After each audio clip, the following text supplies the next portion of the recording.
Assalamualaikum warahmatullahi wabarakatuh. Kami dari kelompok 10 akan menjelaskan perbedaan antara laporan keuangan bank konvensional dan bank syariah. Di sini kami mengambil bank konvensional yaitu Bank Tabungan Negara dan untuk bank syariah itu Bank KB Bukopin Syariah. Kita akan menjelaskan perbedaan yang ada di laporan neraca. Pertama ada pada aset yaitu di bank syariah sebelah kiri itu terdapat surat berharga yang dimiliki tidak ada klasifikasi, sedangkan di bank tabungan negara atau bank konvensional ini ada surat berharga.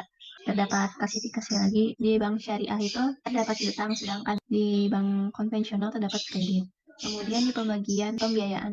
Di pembiayaan bank syariah terdapat bagi hasil dan pembiayaan sewa, sedangkan di bank umum atau bank konvensional terdapat pembiayaan syariah. Kemudian ada cadangan kerugian penurunan nilai aset keuangan di bank syariah tidak terdapat klasifikasi lagi, sedangkan di bank konvensional terdapat 3 klasifikasi lagi, yaitu surat berharga, kredit, dan lainnya. Kemudian ada beberapa akun yang tidak terdapat di akun laporan keuangan lainnya, yaitu di bank syariah terdapat akun salam dan aset istiqnah dalam penyelesaian. Sedangkan bank konvensional ini terdapat ada aset non produktif.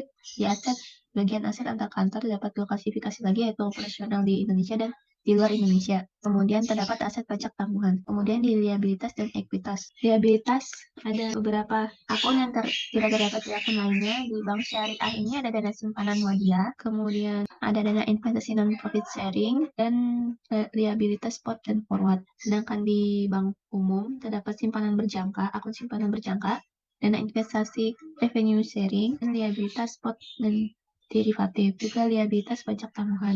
Perbedaan lainnya itu di bank syariah bukan liabilitas kepada bank Indonesia. Di sini disebutnya liabilitas kalau di bank syariah, sedangkan di bank umum terdapat pinjaman, contohnya ya pinjaman dari Bank Indonesia. Sedangkan di bank syariah itu liabilitas kepada Bank Indonesia. Kemudian lanjut ke ekuitas. Ekuitas di sini dapat perbedaan di bank umum, yaitu di bank umum ada penghasilan komprehensif lainnya terdapat beberapa klasifikasi dan tambahan 3 akun lagi, yaitu sisi kuasi reorganisasi, sisi restrukturisasi entitas pengendali, dan ekuitas lainnya. Kemudian selanjutnya, perbedaan laporan bulanan laba rugi bank konvensional dan laporan bulanan laba rugi bank syariah. Dalam pendapatan dan beban operasional, terdapat perbedaan, yaitu pada bank konvensional terdapat akun pendapatan dan beban bunga, sedangkan pada bank syariah terdapat akun pendapatan dan beban operasional dari penyaluran dana. Pada akun pendapatan dan beban bunga pada bank konvensional terdiri dari pendapatan bunga dan beban bunga yang masing-masing terdiri dari rupiah dan valuta asing. Kemudian, pada pendapatan dan beban operasional dari penyaluran dana bank syariah, terdapat pendapatan dari penyaluran dana, di mana terdapat pendapatan dari piutang yang terdiri dari murabahah, istisna, multijasa, ujrah, dan lainnya.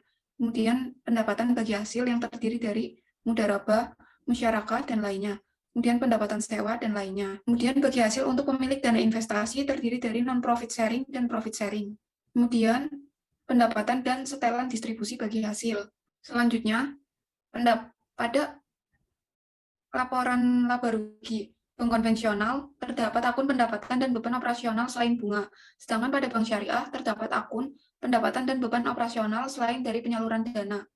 Terdapat perbedaan, yaitu pada bank konvensional, keuntungan transaksi spot dan derivatif, sedangkan pada bank syariah, keuntungan atau kerugian transaksi spot dan forward. Kemudian pada bank syariah terdapat pendapatan bank selaku mudarib dalam mudarabah muqayyada, di mana ini tidak terdapat pada bank konvensional. Kemudian pada bank konvensional, pendapatan atau beban operasional selain bunga bersih, sedangkan pada bank syariah, pendapatan atau beban operasional lainnya bersih.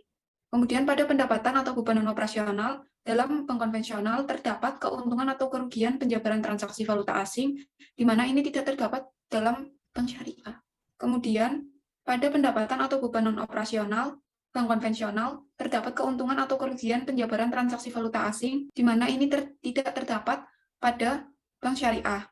Kemudian, pos-pos yang tidak akan direklasifikasi ke laba rugi pada bank konvensional dan bank syariah terdapat perbedaan pengukuran kembali atas program imbalan pasti pada bank konvensional, sedangkan keuntungan atau kerugian yang berasal dari pengukuran kembali atas program pensiun manfaat pasti pada bank syariah. Kemudian pada bank konvensional terdapat bagian penghasilan komprehensif lain dari entitas asosiasi dan pajak penghasilan terkait pos-pos yang tidak akan diklasifikasi ke laba rugi. Kemudian pos-pos yang akan direklasifikasi ke laba rugi pada bank konvensional dan syariah terdapat perbedaan keuntungan atau kerugian dari perubahan nilai aset keuangan dalam kelompok tersedia untuk dijual pada bank konvensional dan keuntungan atau kerugian yang berasal dari peningkatan nilai wajar atau MTM, aset keuangan instrumen ekuitas yang diukur pada nilai wajar melalui penghasilan komprehensif lainnya pada bank syariah. Kemudian pada bank konvensional terdapat bagian efektif dari lindung nilai arus kas di mana ini tidak terdapat pada bank syariah. Kemudian pada laporan laba rugi konvensional terdapat pajak penghasilan terkait pos-pos yang akan direklasifikasi ke laba rugi, sedangkan di bank syariah tidak terdapat. Kemudian pada bank konvensional terdapat transfer laba atau rugi ke kantor pusat, di mana ini tidak terdapat pada bank syariah. Untuk laporan laba rugi triwulan bank konvensional hampir sama dengan laporan laba rugi bulanan, tidak ada perbedaan yang signifikan. Begitupun dengan laporan triwulan laba rugi pada bank syariah hampir sama dengan laporan bulanan laba rugi bank syariah. Tidak terdapat perbedaan yang signifikan. Yang selanjutnya yaitu laporan komitmen dan kontingensi bulanan. Bagian 1, tagihan komitmen. Pada Bank BTN terdapat akun posisi pembelian spot dan derivatif yang masih berjalan. Sedangkan pada Bank Bukopin terdapat pos posisi falas yang akan diterima dari transaksi spot dan forward.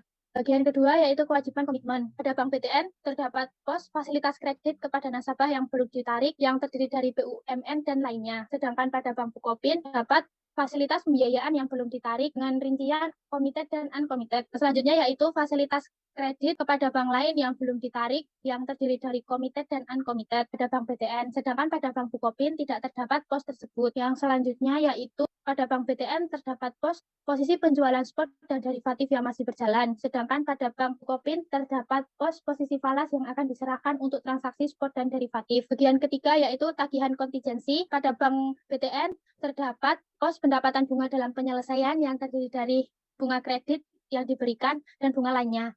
Sedangkan pada Bank Bukopin terdapat pos pendapatan dalam penyelesaian yang terdiri dari murabahah, istisna, sewa, bagi hasil, dan lainnya. Selanjutnya yaitu pada kewajiban kontingensi, hanya berbeda pada garansi yang diberikan. Untuk Bank BTN terdapat rincian pos yang terdiri dari rupiah dan valuta asing, sedangkan pada Bank Bukopin tidak terdapat rincian tersebut. Selanjutnya yaitu laporan komitmen dan kontingensi triwulan. Pada laporan komitmen dan kontingensi triwulan ini sama seperti pada laporan komitmen dan kontingensi bulanan. Yang terakhir yaitu laporan rasio keuangan. Pada Bank BTN terdapat akun NPL gross, sedangkan pada Bank Bukopin terdapat akun NPF gross. Pada Bank BTN terdapat akun NPL net, sedangkan pada Bank BTN terdapat akun NPF net. Pada Bank BTN tidak terdapat akun net imbalan, sedangkan pada Bank Bukopin terdapat akun net imbalan. Yang selanjutnya yaitu pada Bank BTN terdapat akun net interest margin atau NIM, sedangkan pada Bank Bukopin terdapat akun net operation margin atau NOM. Pada Bank BTN terdapat akun loan to deposit ratio atau LDR, sedangkan pada Bank Bukopin terdapat akun cost to income ratio. Yang selanjutnya pada Bank BTN terdapat akun nilai net stable bonding ratio atau NSFR yang terdiri dari NSFR secara individu dan NSFR secara konsolidasi. Pada Bank Bukopin terdapat akun pembiayaan bagi hasil terhadap total pembiayaan. Selanjutnya yaitu pada Bank BTN terdapat akun nilai liquidity coverage ratio atau LCR yang terdiri dari LCR secara individu dan LCR secara konsolidasi. Sedangkan pada Bank Bukopin terdapat akun financing to deposit ratio atau FDR. Yang bagian kedua atau comply pada Bank BTN terdapat akun presentase pelanggaran BMPK yang terdiri dari pihak terkait dan pihak tidak terkait. Yang kedua, presentase pelampauan BMPK sama seperti pada presentase pelanggaran BMPK yang terdiri dari pihak terkait dan pihak tidak terkait. Sedangkan pada Bank Bukopin terdapat presentase pelanggaran batas maksimum penyaluran dana atau BMPD yang terdiri dari pihak terkait dan pihak tidak terkait. Terakhir yaitu presentase pelampauan BMPD yang terdiri dari pihak terkait dan pihak tidak terkait. Pada giro wajib minimum atau GWM terdapat perbedaan. Pada Bank BTN terdiri dari GWM utama rupiah dan GWM utama falas. Sedangkan pada Bank Bukopin pada GWM rupiah dirincikan yaitu harian dan rata-rata.